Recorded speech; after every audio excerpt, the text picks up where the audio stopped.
ದೀಪಕ್ಕೆ ಉರಿವುದೇ ಬದುಕುವ ದಾರಿ ಆಕಾಶದೀಪ. ಹಂಗೆ ಬಿಡಿ ಹೂಗಳನ್ನ ನಮ್ಮ ಮನ್ಸಿನ ಒಂದೊಂದು ಭಾವನೆ ಅನ್ಕೊಂಡ್ರೆ ಎಲ್ಲ ಭಾವನೆಗಳನ್ನೂ ಮಾಲೆ ಮಾಡ್ತಿದ್ದಂಗೆ ಮಾಲೆ ಎಷ್ಟು ಸುಂದರವಾಗುತ್ತೋ ಹಂಗೆ ನಮ್ಮ ಬದುಕು ಸುಂದರವಾಗುತ್ತಂತೆ ಅಪ್ಪು.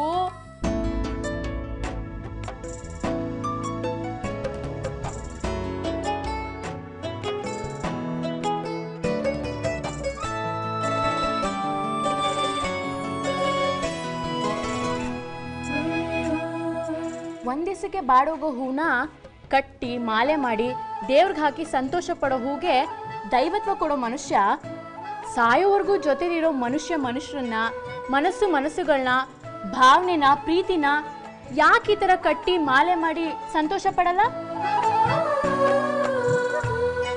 ಕಟ್ಟೋದು ಅಂದ್ರೆ ಪ್ರೀತಿಸೋದು ಅಂತಾನೆ ಅರ್ಥ ಅಂತೆ.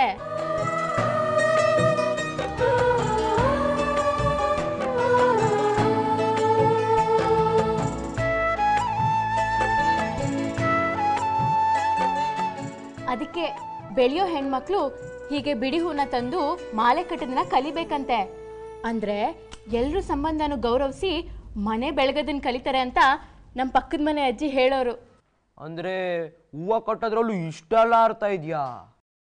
ಮತ್ತೆ ಈ ಹೂವಿನ ತತ್ವಕ್ಕೆ ನಾನು ವಿರುದ್ಧವಾಗಿದೆ ದೇವ್ರೆ. ದೀಪ ಅವ್ರನ್ನ ಇವತ್ತು ಮನೆಯಿಂದ ಕಳಿಸ್ಲೇಬೇಕು.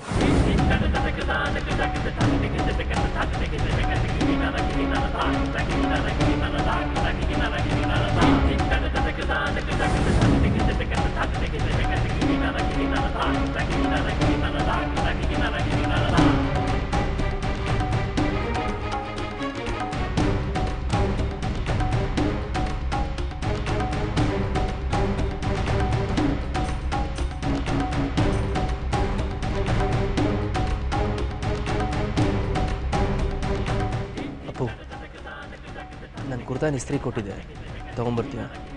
ಸರಿ ಅಣ್ಣ.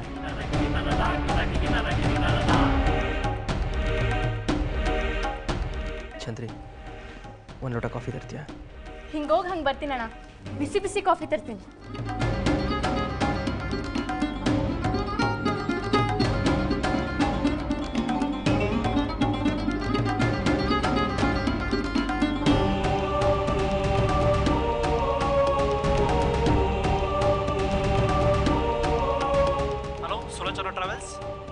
ಸರ್, ನನ್ನ ಹೆಸರು ಆಕಾಶ್ ಅಂತ.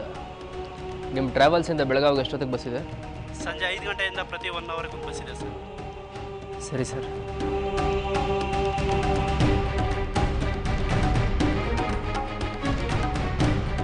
ಆಕಾಶ್, ಬೆಳಗಾವಿಗೆ ಬಸ್ ಎಷ್ಟು ಗಂಟೆಗೆ ಅಂತ ಕೇಳ್ತಿದ್ದೆ. ಬೆಳಗಾವಿಗೆ ಯಾರು ಹೋಗ್ತಿದ್ದಾರೆ? ಹೇಳಪ್ಪ, ಯಾರು ಹೋಗ್ತಿದ್ದಾರೆ? ದೀಪ ಅವ್ರನ್ನ ಕಳಿಸೋಣ ಅಂತ.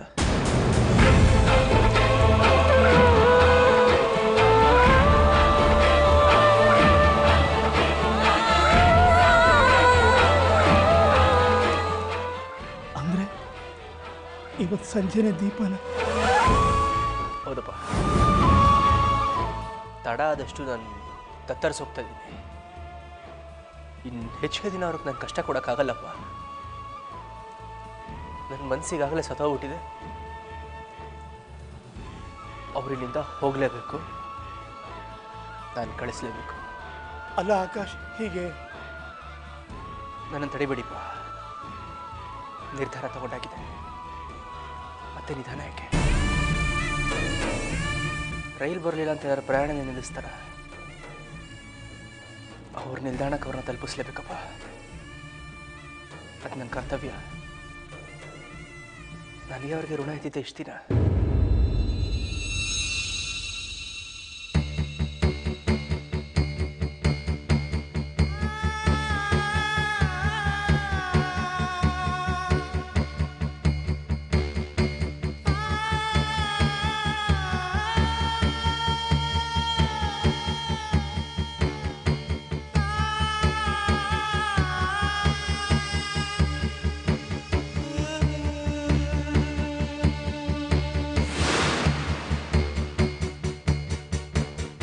ಆಕಾಶಣ್ಣ,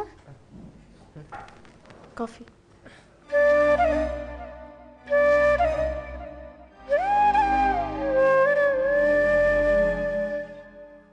ಮೀನಾಕ್ಷಿ, ಅಡಿಗೆ ಮನೆಯಿಂದ ಆಚೆ ಕಾಲಿಡ್ತೀಯಾ? ತಾಂಬೂಲ ಗಿಂಬೂಲ ರೆಡಿ ಮಾಡುವಿ ಅಂತೆ. ಬಂದೆ ಅತ್ತೆ.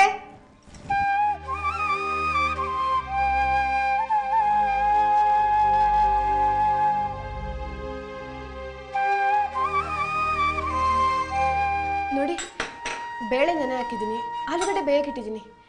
ಇನ್ನೇನಾದರೂ ಕೆಲಸ ಇದ್ರೆ ಹೇಳಿ, ಅದು ಕಷ್ಟ ಆದರೂ ಪರವಾಗಿಲ್ಲ, ಮಾಡ್ತೀನಿ. ದೀಪಾ ಅವರೇ, ದಯವಿಟ್ಟು ನಿಮ್ಮ ಅಡುಗೆ ಪ್ರಯೋಗ ನೀವು ಮಾಡೋಕ್ಕೆ ಬರಬೇಡಿ. ಇದನ್ನು ನನ್ನ ತಂಗಿ ಮದುವೆ ಮಾತುಕತೆಗೆ ಬರ್ತೀಯಾರಲ್ಲ, ಅವ್ರಿಗೆ ಬಡಿಸ್ಬೇಕು ಅಂತ ಮಾಡ್ತಿರೋದು. ನೀವು ಮಾಡೋ ಅಡುಗೆ 4 ಜನರ ಮುಂದೆ ಅವಮಾನ ಮಾಡಿಸುವಂಥದ್ದು. ಹೋಗಿ, ನಿಮ್ಗೆ ಅದು ಯಾವ ಕೆಲಸ ಬರ್ತೋ ಅದನ್ನು ಮಾಡಿ. ನಂಗೆ ತುಂಬ ಈಸಿಯಾಗಿ ಮಾಡೋಕ್ಕೆ ಬರೋ ಕೆಲಸ ಅಂದರೆ ನಿಮ್ಗೆ ಸಹಾಯ ಮಾಡೋದು. ಏನು ಸಹಾಯ ಮಾಡಲಿ ಹೇಳಿ?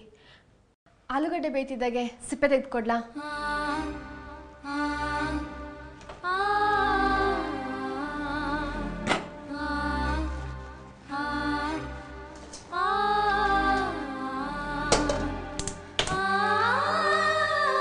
ದೀಪಾ ಅವರೇ, ದಯವಿಟ್ಟು ನಿಮ್ಮ ಕೈ ಸೋಕಿಸ್ಬೇಡಿ. ಆಮೇಲೆ ಅಡುಗೆ ಸ್ಪರ್ಧೆಲ್ಲ ಆಯ್ತಲ್ಲ, ಹಾಗೆ ಆಗತ್ತೆ.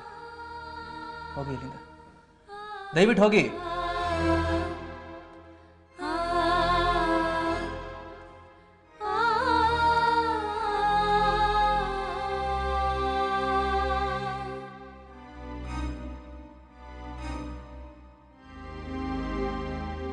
ತಗೊಳ್ಳಿ ಕೋವಾ.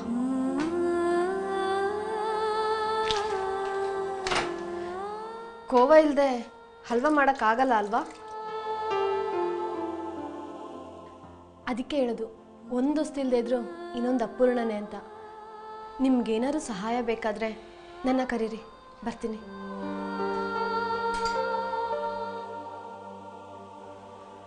ದೀಪಾ ಅವರೇ, ನಾನು ಎಷ್ಟೇ ದೂರ ಮಾಡೋ ಪ್ರಯತ್ನ ಮಾಡಿದ್ರು ನೀವು ಯಾಕೆ ಅಷ್ಟೇ ನನ್ನ ಹತ್ರ ಬರೋ ಪ್ರಯತ್ನ ಮಾಡ್ತಿದ್ದೀರಾ?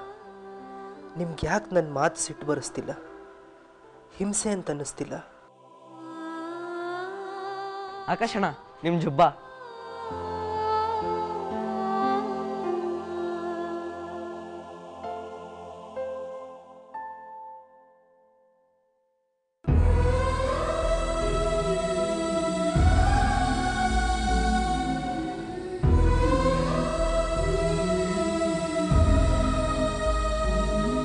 ಚಂದ್ರಿ, ಒಂದು ಚೇರ್ ತಗೊಂಬಾ.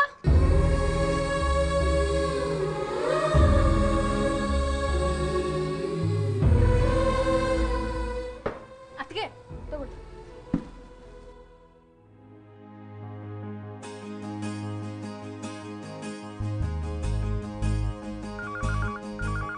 ಅಯ್ಯೋ, ಫೋನ್ ಬೇರೆ ಬರ್ತಾ ಇದೆ, ಯಾರು ತಗೋತಾರೆ? ಚಂದ್ರಿ, ನೀನು ಹೋಗು. ಮತ್ತೆ ಚೇರ್ ಯಾರು ಇಟ್ಕೋತಾರೆ? ಪರವಾಗಿಲ್ಲ, ನಾನು ಗಟ್ಟಿಯಾಗಿ ನಿಂತ್ಕೊಳ್ತೀನಿ, ನೀನು ಹೋಗಿ ರಿಸೀವ್ ಮಾಡು.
ಇದಪ್ಪ ಲವ್ ಸೀನ್ ಅಂದ್ರೆ, ಸೂಪರ್ ಸೀನು.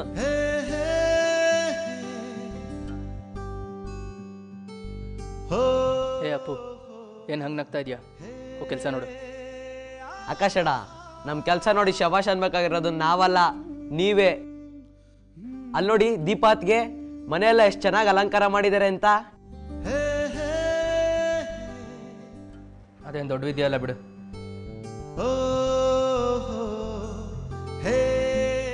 ಅದಕ್ಕೆ ಅಣ್ಣ ಯಾಕೆ ಈಗ ಮಾತಾಡಿದ್ರು? ನೀವೇನು ಬೇಜಾರು ಮಾಡ್ಕೋಬೇಡಿ ಅದಕ್ಕೆ. ನನಗೇನು ಬೇಜಾರಿಲ್ಲಪ್ಪ. ಇತ್ತೀಚೆಗೆ ಅವ್ರ ಮಾತನ್ನ ಕೇಳೋದೇ ಬಿಟ್ಬಿಟ್ಟಿದ್ದೀನಿ. ಅವ್ರ ಮನಸ್ಸಿನಲ್ಲಿ ಬೇರೆ ಮಾತುಗಳೇ ಇರ್ತವೆ, ಅದನ್ನ ಕೇಳಿಸ್ಕೊಳ್ತಿದ್ದೀನಿ.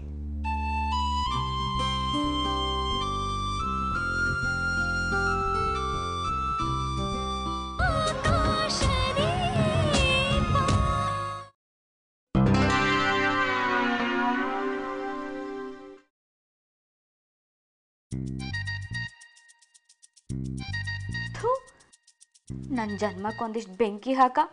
ನನ್ನ ತಂಗಿ ಮದುವೆ ಕನಸನ್ನೆಲ್ಲ ಹಾಳು ಮಾಡ್ದೋಳು ಮದುವೆ ತಯಾರಿಗೆ ಎಲೆ ಅಡಿಕೆ ಬೇರೆ ಜೋಡಿಸ್ತಾ ಇದ್ದೀನಿ. ನಾಳೆ ಮದುವೆ ಊಟದೆಲೆನೂ ಎತ್ತಬೇಕೋ ಏನೋ. ದೇವ್ರೆ ದೇವ್ರೆ ದೇವ್ರೆ, ಹಂಗೆ ಮಾತ್ರ ಆಗಬೇಡ. ಹೆಂಗಾದ್ರೂ ಮಾಡಿ ಈ ಶುಭ ಕಾರ್ಯ ನಿಲ್ಲಿಸಿ ಪುಣ್ಯ ಕಟ್ಕೊಳಪ್ಪ. ಏನಾದರೂ ಐಡಿಯಾ ಕೊಡಪ್ಪ. ಈ ಸೀರೆಗಳಿಗೆ ಅಜಿತಣ್ಣ ಬೆಲೆ ಚೀಟಿ ಹಾಕಿ ಅಮೇರಿಕಾದಿಂದ ಸೀರೆ ಕಳಿಸಿದ್ರಲ್ಲ, ಹಂಗಾಕ್ಬಿಡ್ಲಾ ಅಂತ.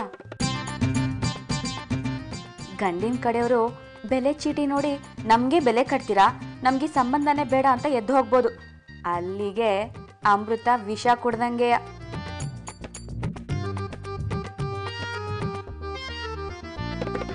ಸರ್ ಹೋಯ್ತು, ನೀನು ಕಣ್ಣಿಗೆ ರಾವ್ ಬಡಿಯ. ಇನ್ನೂ ಸೀರೆನೇ ನೋಡ್ತಾ ಕೂತ್ಕೊಂಡಿದ್ಯಾ ನೀನು? ಯಾಕೋ ಆ ಸೀರೆನ ಹೊಟ್ಟೆ ಕಿಚ್ಚಿಂದ ನೋಡ್ತಾ ಇದೀಯಾ? ಆ ಸೀರೆಯಿಂದ ಬರೋ ಸಂಬಂಧಕ್ಕೇನಾದ್ರೂ ಅಪಶಕನ ಆಗಬೇಕು. ಆಗ ಈ ಲಕ್ಷ್ಮೀಬಾಯಿ ಏನು ಅಂತ ತೋರಿಸ್ತೀನಿ ನಿನಗೆ. ಅತ್ತೆ, ಅಪಶಕನ ನನ್ನ ಕಡೆಯಿಂದ ಹೇಗಾಗತ್ತೆ? ಅದು ಸೀರೆನ ಹೆಂಗೆ ಪ್ಯಾಕ್ ಮಾಡಬೇಕು ಅಂತ ನೋಡ್ತಿದ್ದೆ ಅಷ್ಟೇ. ಅದನ್ನ ಚಂದ್ರಿ ಮಾಡ್ತಾಳೆ. ನೀನ್ ರೂಮ್ಗೆ ಹೋಗಿ ಕಾಫಿನ ಅಮ್ಮ ಕೊಟ್ಟು ಬಾ. 2 ಕಪ್ಪ? ಹಾ, ಒಂದು ಅಮ್ಮುಗೆ, ಇನ್ನೊಂದು ಅಮ್ಮುಗೆ ಮೇಕಪ್ ಮಾಡಕ್ ಬಂದಿದ್ದಾಳಲ್ಲ ಅವಳಿಗೆ ತಗೊಂಡೋಗಿ ಕೊಡು. ಮೇಕಪ್ಪ? ದೇವ್ರೆ ದೇವ್ರೆ ದೇವ್ರೆ, ನನ್ನ ತಂಗಿ ಅಲ್ಲಿ ಅಳ್ತಾ ಅಳ್ತಾ ಸೊರಗ್ ಹೋಗ್ತಿದ್ದಾಳೆ. ಇಲ್ಲಿ ಇವಳಿಗೆ ಮೇಕಪ್ ಬೇರೆ ನಡೀತಿದ್ಯಾ? ಎಂಥ ಅನ್ಯಾಯ ದೇವ್ರೆ. ಸತ್ಯವಂತರಿಗಿದು ಕಾಲ ಅಲ್ಲ. ಇದೇನಿದು ಹೀಗೆ ಬಾಯಿ ಬಿಟ್ಕೊಂಡು ನಿಂತ್ಕೊಂಡಿದ್ಯಾ? ತಗೊಂಡೋಗಿ ಕೊಡು.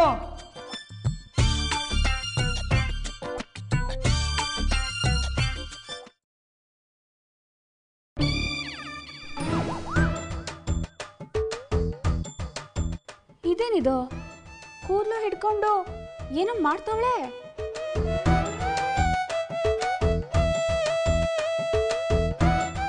ಅಲ್ಲ, ಬಟ್ಟೆಗೆ ಇಸ್ತ್ರಿ ಮಾಡೋದನ್ನ ನೋಡಿದ್ದೀನಿ, ಇವಳು ಕೂದಲಿಗೂ ಇಸ್ತ್ರಿ ಮಾಡ್ತಿದ್ದಾಳೆ. ನಾನು ನನ್ನ ಕಣ್ರೆಪ್ಪೆಗೆ ಇಸ್ತ್ರಿ ಮಾಡಿಸ್ಕೋಬೇಕಾಗಿತ್ತು. ಹೆಂಗೆ ಕಾಣಿಸ್ತೀನೋ ಏನೋ. ಅಂಗಡಿಲಿ ಸೀರೆ ತಗೊಳ್ಳೋರಿಗೆಲ್ಲ ತಲೆ ಕೂದಲು ಇಸ್ತ್ರಿ ಉಚಿತ ಅಂತ ಬೋರ್ಡ್ ಹಾಕಿದ್ರೆ, ಅಪ್ಪ ಗಿರಾಕಿಗಳು ಗಿರಾಕಿಗಳು, ದುಡ್ಡೋ ದುಡ್ಡು.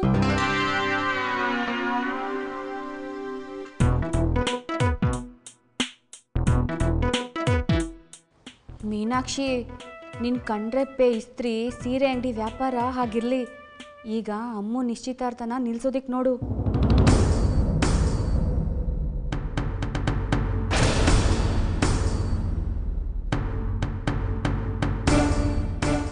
ಸರಿಯಾಗಿ ನೋಡು, ದೇವರು ಒಳ್ಳೆ ಅವಕಾಶನೇ ಕೊಟ್ಟಿದ್ದಾನೆ.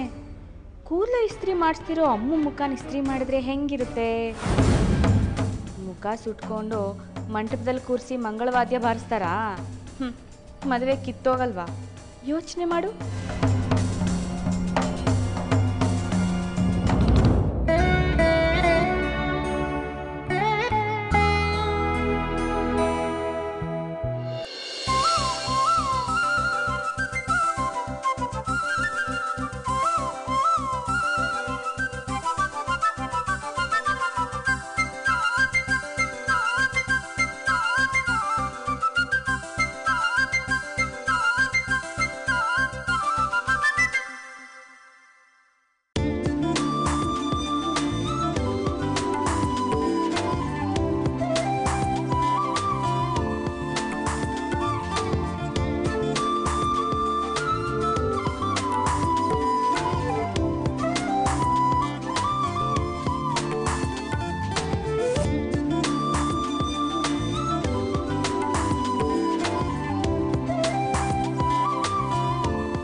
ದೇವ್ರೆ ದೇವ್ರೆ ದೇವ್ರೆ, ಇವಳು ತಲೆ ಕೂದಲಿಂದ ಮುಖ ಮುಚ್ಕೊಂಡೇ ಇದ್ದಾಳಲ್ಲಪ್ಪ.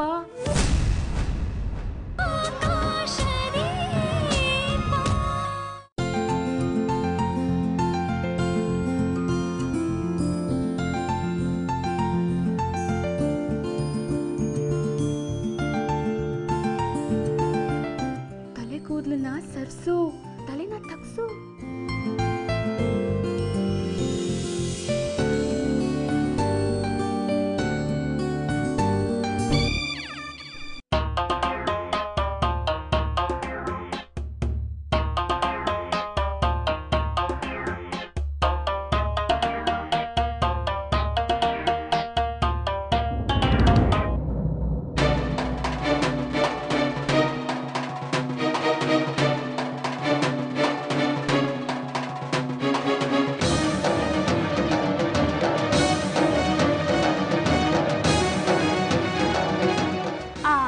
ಅದು ನಮ್ಗೇನ್ ಸೆಕೆ ಆಗ್ತಿಲ್ಲ.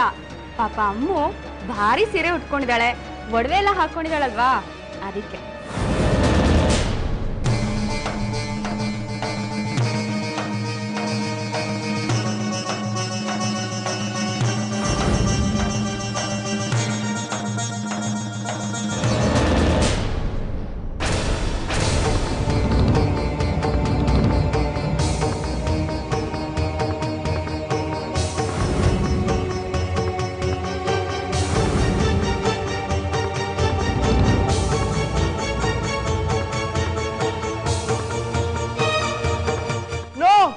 ನಾನು ಮದ್ವೆ ಆಗಲ್ಲ.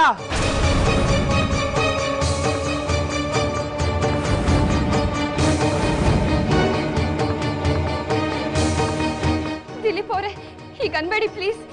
ನೀವೇ ನನ್ನ ಮದ್ವೆ ಆಗದೆ ಇದ್ರೆ ಈ ಸ್ಥಿತಿಲಿ ನನ್ನ ಯಾರು ಮದ್ವೆ ಆಗ್ತಾರೆ? ನೋ, ಇಲ್ಲ, ಈ ರೀತಿ ವಿಕಾರದವಳನ್ನ ಮದ್ವೆ ಆಗಲ್ಲ.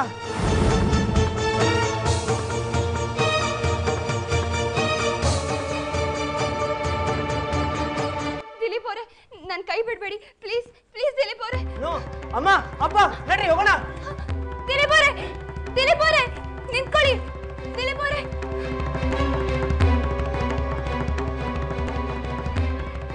ಸ್ವಲ್ಪ ನನ್ನ ಮಾತು ಕೇಳಿ. ಮೀನಾಕ್ಷಿ ಅವರೇ, ನಾನು ನಿಮ್ ತಂಗಿನೇ ಮದ್ವೆ ಆಗೋದು, ಈಗ ಅಲ್ಲೇ ಹೋಗ್ತಿದ್ದೀನಿ. ದಿಲೀಪ್ ಅವರೇ,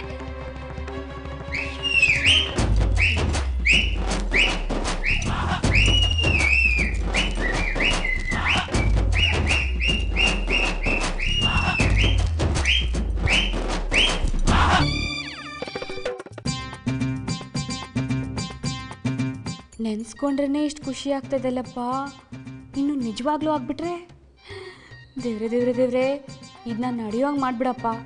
ನಡ್ಕೊಂಬಂದು ಇನ್ನು ಹರಕೆ ತೀರಿಸ್ತೀನಿ. ಹಂಗೇನಾದರೂ ಆದರೆ ಅಮ್ಮ ಆಸ್ಪತ್ರೆಗೆ, ಸುಧಾ ಹಸೆಮಣೆಗೆ.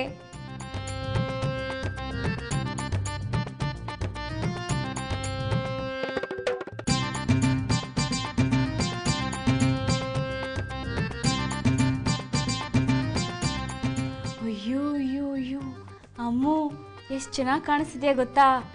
ಇಡೀ ಊರಲ್ಲಿರೋ ಸೌಂದರ್ಯನೆಲ್ಲ ತಂದು ಕುಟಾಣಿಲಿ ಹಾಕಿ ಕುಟ್ಟಿ ಸಾಕ್ಷಾತ್ ಬ್ರಹ್ಮನೇ ಬಂದು ನಿಂತು ಎರ್ಕಾವು ಇದ್ದಂಗಿದೆ ನಿನ್ನ ಸೌಂದರ್ಯ. ಅಯ್ಯೋ, ನನ್ನ ದೃಷ್ಟಿನೇ ತಾಕತ್ತೇನೋ. ದೃಷ್ಟಿ ಬೊಟ್ಟಿಡ್ಲಾ?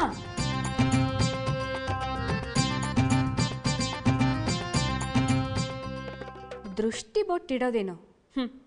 ಇನ್ನೊಂದು ಸ್ವಲ್ಪ ಹೊತ್ತಲ್ಲಿ ಯಾರು ದೃಷ್ಟಿ ಇಟ್ಟು ನೋಡಬಾರ್ದು, ಹಂಗಾಗತ್ತೆ.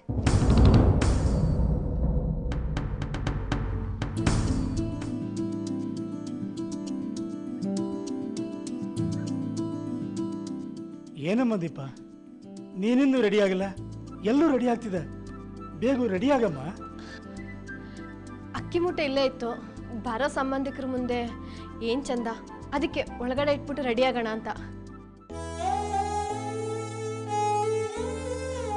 ಹಾಂ ಮಾವ, ನಾಳೆ ನೀವು ಹಾಸ್ಪಿಟ್ಲಿಗೆ ಹೋಗ್ಬೇಕು. ಮಗಳು ಎಂಗೇಜ್ಮೆಂಟ್ ಖುಷಿಲಿ ಮರ್ತು ಬಿಡಬೇಡಿ. ನೀವು ಮರ್ತರು ನಾನು ನೆನಪಿಸ್ತೀನಿ ಬಿಡಿ.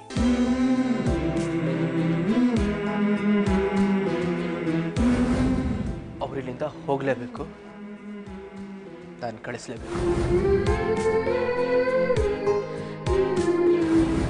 ಇನ್ನೊಂದ್ಸಲ ವಿಷಯ ಎತ್ಬೇಡಿಪ್ಪ. ನನ್ನ ವಿಷಯವಾಗಿ ಬಲವಂತನೂ ಮಾಡಬೇಡಿ ದಯವಿಟ್ಟು. ಇಲ್ಲ ಮಗನೇ, ಈ ಅಪ್ಪನಿಗೆ ಇದೆಲ್ಲ ನೋಡೋ ಶಕ್ತಿ ಇಲ್ಲ ಕಣೋ.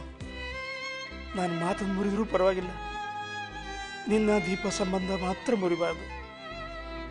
ಈ ಮನೆಗಿಂತ ಆ ಸಂಬಂಧ ತುಂಬ ದೊಡ್ಡದು. ದೀಪಂಗೆಲ್ಲ ಹೇಳ್ಬಿಡ್ತೀನಿ. ದೀಪ,